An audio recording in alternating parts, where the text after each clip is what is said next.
Don't embarrass me. Her fingers dug into my wrist as she pulled me behind the velvet drapes, away from the laughter, away from the chandeliers, away from the version of her life she had carefully staged. I didn't react. I just looked at her. Perfect dress. Perfect smile. Perfect lie. I mean it, she whispered, her voice sharp now.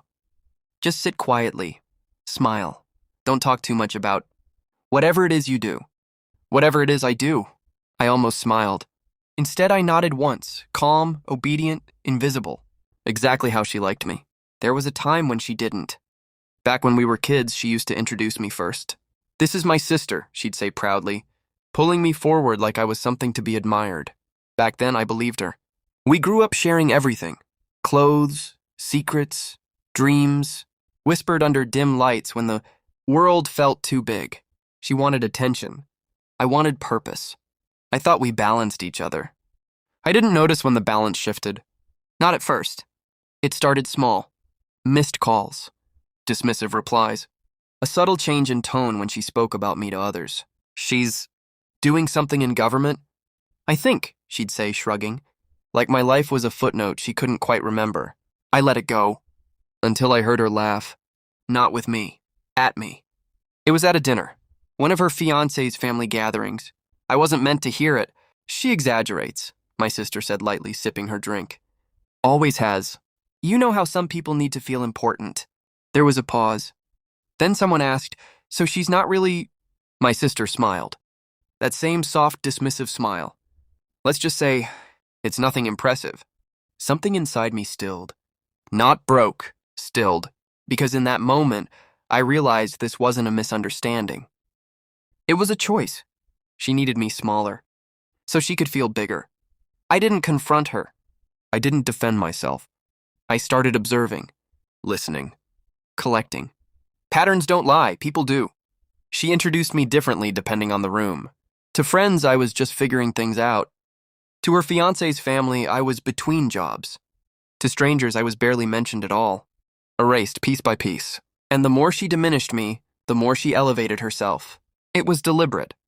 Calculated, and strangely, desperate.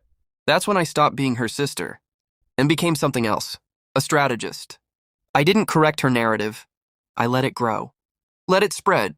Let it harden into something she believed was safe. Meanwhile, I made a few calls, quiet ones, the kind that don't leave records. I confirmed the guest list for her engagement. Added one name, a man she had never met, a man whose presence would not go unnoticed. Back in the ballroom, the music swelled. Glasses clinked. Laughter echoed. My sister moved through the crowd like she owned the air they breathed. She avoided looking at me. Good. It made this easier. Then the doors opened. Not loudly. Not dramatically, but with purpose. Conversations faltered. Heads turned. A uniform does that. Especially that uniform. Decorations lined his chest like a map of battles most people only read about. His steps were measured. Controlled. And then, he stopped, right in front of me. The room held its breath. He straightened, raised his hand, and saluted. Me. It wasn't exaggerated.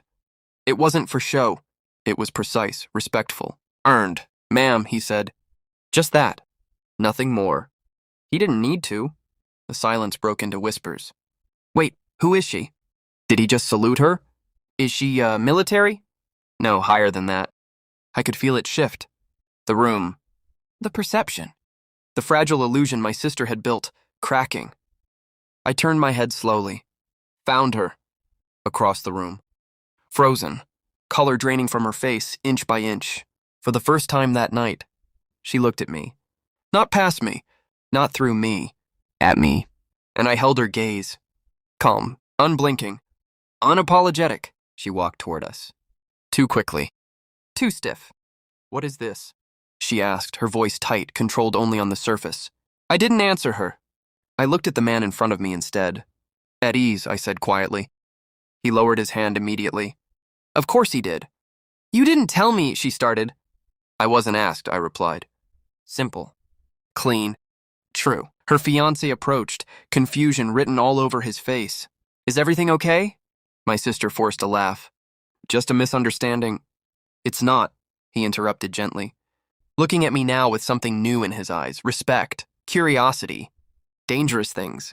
"What exactly do you do?" he asked. The room leaned in. Not physically, but you could feel it.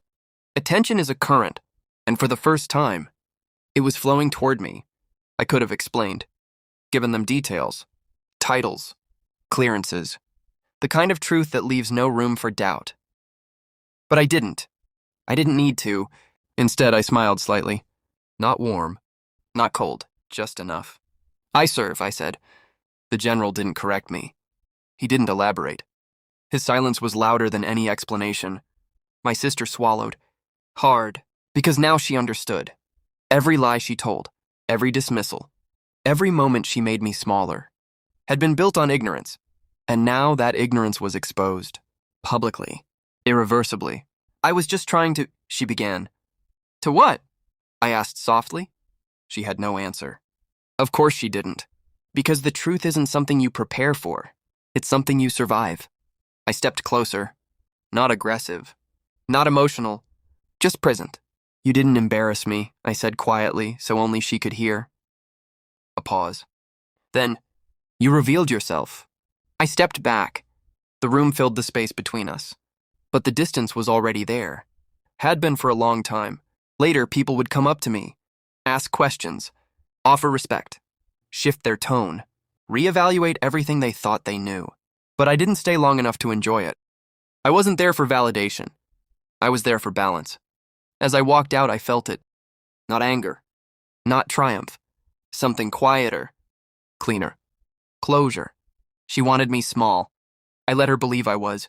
Until the moment it mattered. Revenge doesn't always need noise. Sometimes, it just needs the right person to walk into the room and salute.